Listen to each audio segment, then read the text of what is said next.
So, we just got Convergences, essentially a new meta in Guild Wars 2, and they're very fun. They have two bosses right now, and we're gonna get way more in the next patches, and it's pretty profitable. It's very profitable, and there's a few ways of making them faster. I'm gonna try and explain a few of the ways that I've been thinking about to make them faster, a bit of my theory crafting of what to do, and what you can do to make more money out of them as well, and how much gold you can get from them.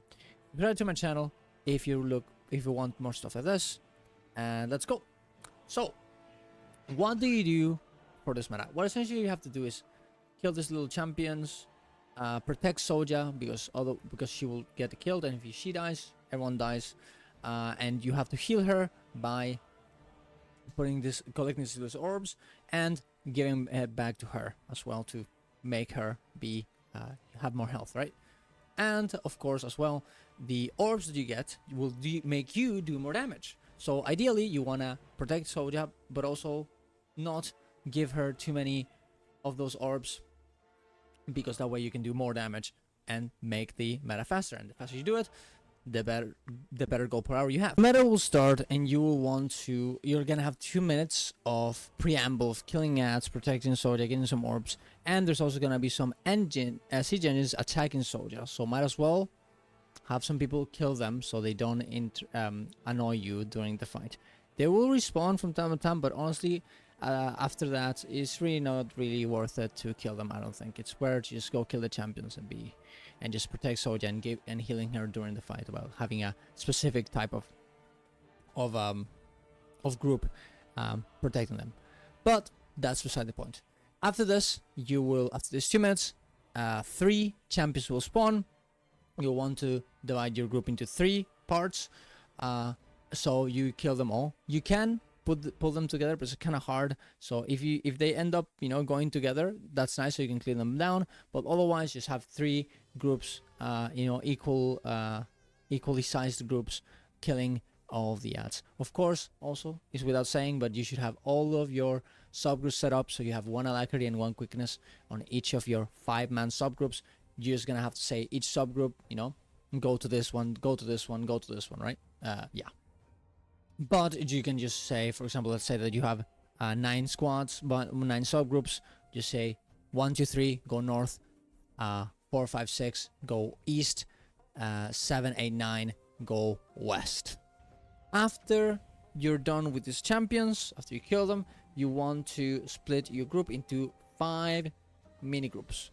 There's gonna be 4 sectors in the map, and the central sector where you have to protect Soja.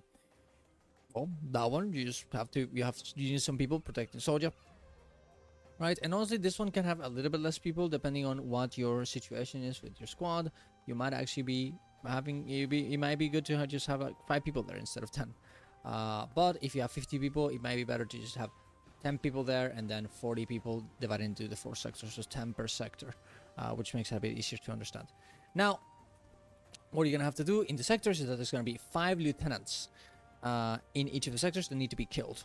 Now, these 5 lieutenants might not appear on the map, but they are there. They're all there all the time. So if you're missing one, if you're like, oh, I need to wait because it doesn't spawn in the map, just look for it. It's gonna be there anyways.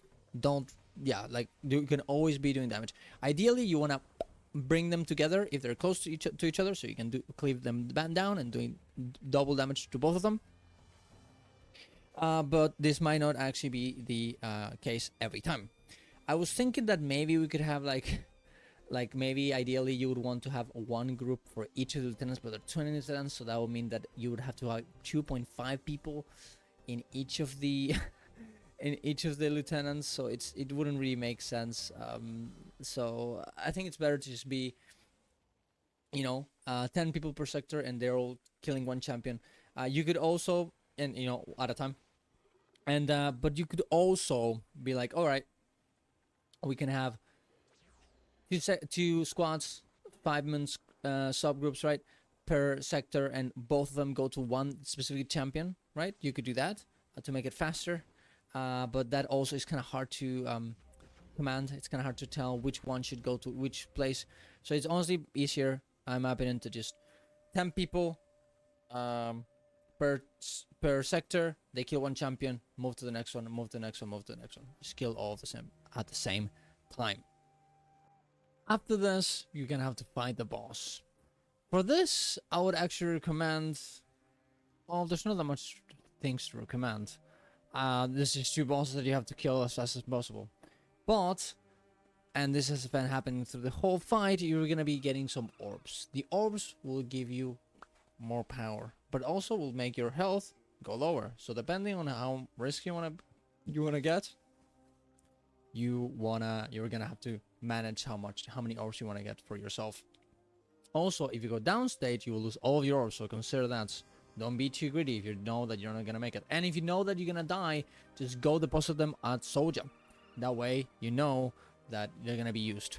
Also, you can be, if you wanna really be greedy, what you can do is just keep having 50 of the orbs all the time. If you have the mastery, 25 if you don't have the mastery. All the time, continuously, to do insane damage. And as soon as you see that there's a lot of them in the floor because you can't pick them up anymore, then you go deposit them at Soja to heal her a little bit, so she continuously have some health, and then go back and pick up the orbs that you couldn't pick up before, and you'll get maybe not the 50 that you had before, but a good amount. So that way you are essentially using all of the orbs, and you're not forcing other people to put their orbs so Soja doesn't die. Honestly, it sounds like the best way of, at the good middle ground. So not be too greedy, but also do big damage as well. Other than that, the bosses are pretty simple. Don't get hit by stuff.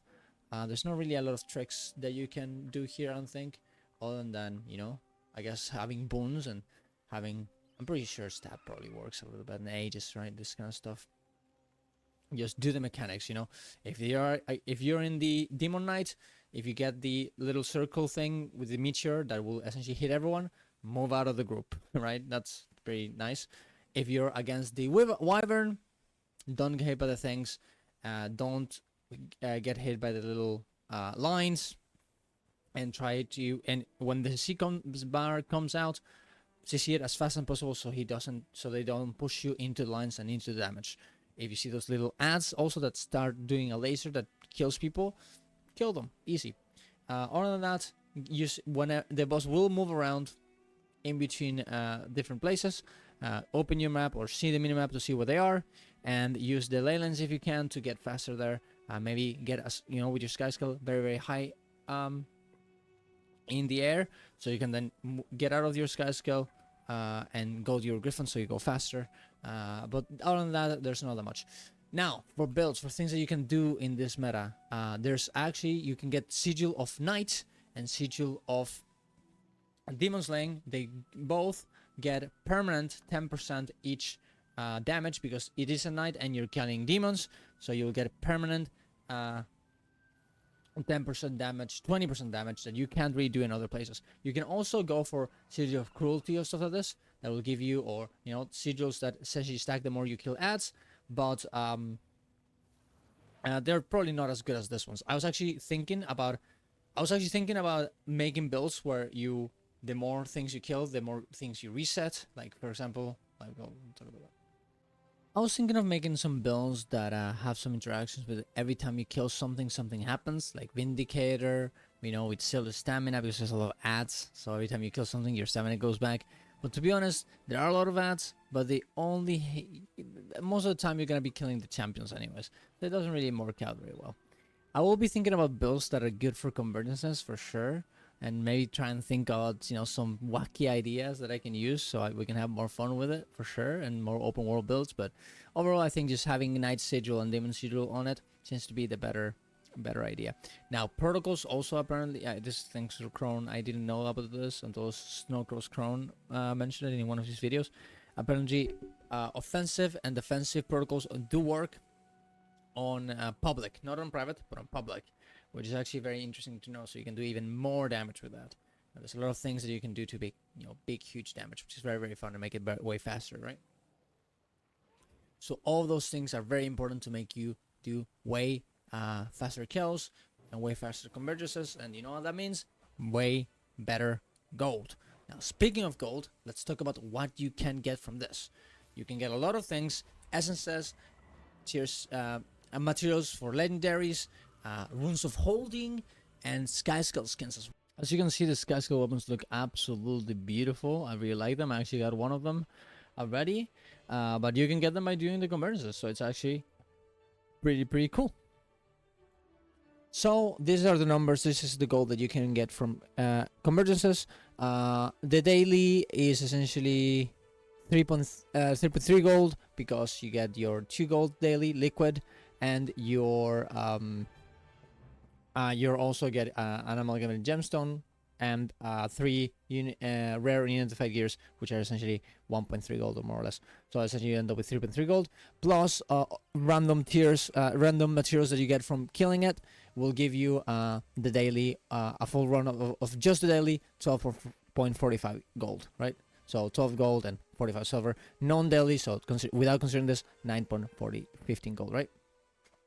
And of course, you also have all of these things that depend on the weeklies and whether you have your essence of mastery or you don't have your essence, whether you have your mastery to get more essences or not, right?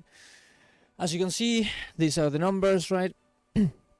Without essence, without having the essence, you will get 13.7 gold with the daily, and without the daily 10. With the essence, you'll get 15 gold, and with the daily and 11 gold. 0.74 gold without the daily. Now this assumes that you're essentially transforming your essences into motivations, and this will go down in price. Already, this happened 11th of November, so this already has gone down a little bit on price, but I'm sure that it'll go down even further. So I'll try and keep changing it. The more this, the more this changes. I don't think it's gonna go down that much, considering the fact that there's not only essences in the recipe for motivations, but also research notes, which will keep the price up always. But we'll see what happens, right? Now, then we start doing with the weeklies that also give you a lot of essences, and the first one gives you the motivation, which is around 10 gold right now. So this will give you 25 gold with the daily. 21 gold without the daily. This is assuming that you have the mastery. If you don't have the mastery, it's going to be 21 gold with the daily, 20 gold with the no daily. Now the second weekly will give you 350 tier 1s, 100 tier 2s, and 50 tier 3s, which transform yourself into 21 gold with the mastery with the daily, and 18 gold without the mastery, with the mastery and not the daily. 20 gold with the daily and not the mastery, and 16.7 gold without the daily and without the mastery. And for the last one, you have 500 tier 1s, 200 tier 2s, which translates to this, and it will make it 27 gold